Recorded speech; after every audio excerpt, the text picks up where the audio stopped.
Hello, if you want to enable or disable the app drawer on OnePlus Nord for 5G, you need to go to the settings.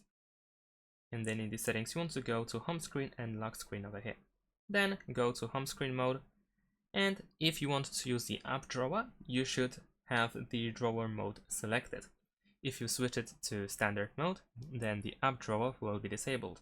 So after you make the changes, you want to press apply button and then press switch. And then we need to wait for the changes to apply. You will return to the home screen, and over here you should be able to find all your apps. Some of them may be found in different folders over here, so keep that in mind. And as you can see, if I try to swipe towards the top in order to open the app drawer, it is disabled. So let's go back to the same settings, and if I of course go back to the drawer mode and press apply and switch, then I will get the app drawer back. Thanks for watching, leave a like and subscribe to my channel, and see you in my next videos. Bye!